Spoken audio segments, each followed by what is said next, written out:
കർത്താവായിരിക്കുന്ന യേശുക്രിസ്തുവിൻ്റെ നാമം ഇന്ന് പ്രഭാതത്തിൽ വാഴ്ത്തപ്പെടുമാറാകട്ടെ. ആത്മീയ ചിന്തകളിലേക്ക് എല്ലാ പ്രിയപ്പെട്ടവരെയും വളരെ സ്നേഹത്തോടെ സ്വാഗതം ചെയ്തുകൊള്ളുന്നു. ദാനിയേൽ പ്രവാചകൻ്റെ പുസ്തകം 2-ാം അധ്യായം 28-ാമത്തെ വാക്യം. എങ്കിലും രഹസ്യങ്ങളെ വെളിപ്പെടുത്തുന്ന ഒരു ദൈവം സ്വർഗത്തിലുണ്ട്. ദാനിയേൽ പ്രവാചകൻ്റെ പുസ്തകം 2-ാം അധ്യായത്തിൽ നാം പഠിക്കുമ്പോൾ അതിൻ്റെ 1-ാം വാക്യം മുതൽ നെബൂഖദ്നേസർ രാജാവ് ഒരു രാത്രി തൻ്റെ കൊട്ടാരത്തിൽ മണിയറയിൽ പാർക്കുമ്പോൾ ഒരു സ്വപ്നം കാണുകയാണ്. പ്രഭാതത്തിൽ എഴുന്നേറ്റ് രാജാവ് മന്ത്രവാദികളെയും ആഭിചാരകന്മാരെയും ക്ഷുദ്രക്കാരെയും കൽദയരെയും വിളിച്ച് രാജാവരോട് കൽപ്പിക്കുകയാണ്, ഞാനൊരു സ്വപ്നം കണ്ടു. അപ്പോൾ അവർ പറയുന്നുണ്ട്, സ്വപ്നം വെളിപ്പെടുത്തുക. രാജാവ് പറയുന്നു, ഞാൻ കണ്ടതായിരിക്കുന്ന സ്വപ്നത്തെയും അതിൻ്റെ പൊരുളിനെയും നിങ്ങൾ തന്നെ വെളിപ്പെടുത്തണം. അപ്പോൾ സകനവാദികൾ, മന്ത്രവാദികൾ, ആഭിചാരകന്മാർ, കൽദയർ കൊടുക്കുന്ന മറുപടി, ഇത് ജഡവാസമുള്ള ഒരു മനുഷ്യന് കഴിയുകയില്ല, ദൈവാത്മാവുള്ള ഒരുവന് മാത്രമേ ഇത് സാധ്യമായി തീരുകയുള്ളൂ. രാജാവിൻ്റെ അടുത്ത കൽപ്പന എന്ന് പറയുന്നത്, നിങ്ങളിത് വെളിപ്പെടുത്തിയില്ലെങ്കിൽ നിങ്ങളെ കൊന്നുകളയും. അവരോട് ചേർന്ന് ദാനിയേലിനെയും കൂട്ടുകാരെയും കൊല്ലുവാൻ പദ്ധതിയിട്ടു. ഈ വിവരമറിഞ്ഞ ദാനിയേൽ രാജാവിന് വിശേഷപ്പെട്ട വ്യക്തിയുമായിട്ട് രാജാവ് ദാനിയേൽ സംസാരിച്ച് അതിനുശേഷം രാജാവിനെ കണ്ട് കാര്യമറിയിച്ചു, ഞങ്ങൾക്ക് സമയം തരണം എന്ന് വെളിപ്പെടുത്തി. തുടർന്ന് ദാനിയേൽ തൻ്റെ സ്നേഹിതരായിരിക്കുന്ന ശദ്രക്ക്, മേശക്ക്, അബേദ്നെഗോ ഇവരോട് കാര്യമറിയിച്ച് ഒരു പ്രാർത്ഥനയ്ക്ക് വേണ്ടി സമയം വേർതിരിച്ചു.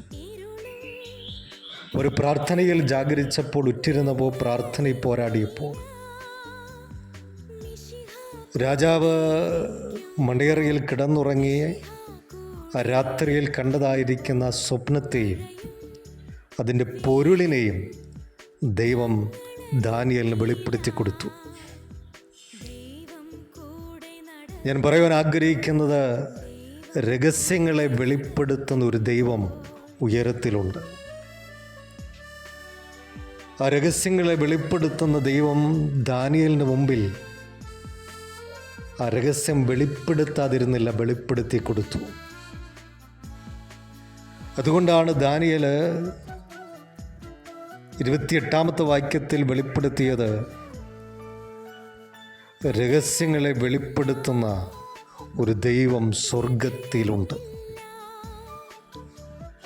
രാജാവ് കണ്ടതായിരിക്കുന്ന സ്വപ്നവും അതിൻ്റെ പൊരുളും തുടർന്ന് പഠിക്കുമ്പോൾ ദാനിയേൽ വെളിപ്പെടുത്തി.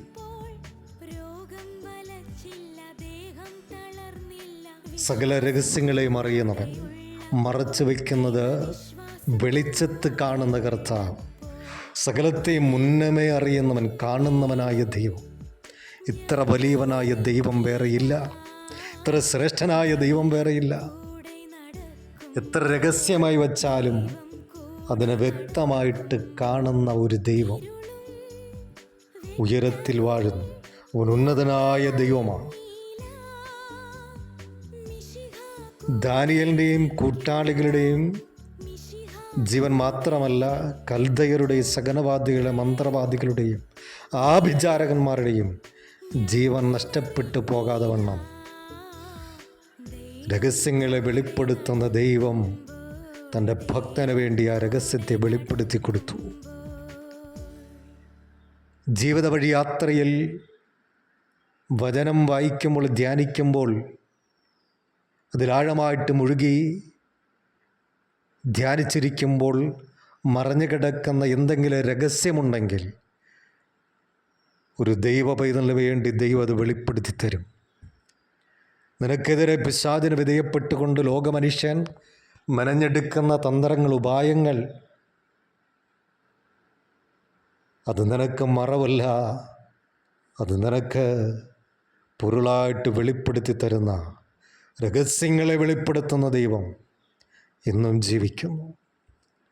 ആ കർത്താവിൽ ശരണപ്പെടാം, ആ കർത്താവിൽ ആശ്രയിക്കാം, ആ കർത്താവിനെ മുന്നിൽ കണ്ട് മുന്നേറുവാൻ നമ്മളെ തന്നെ ഏൽപ്പിച്ചു കൊടുക്കാം.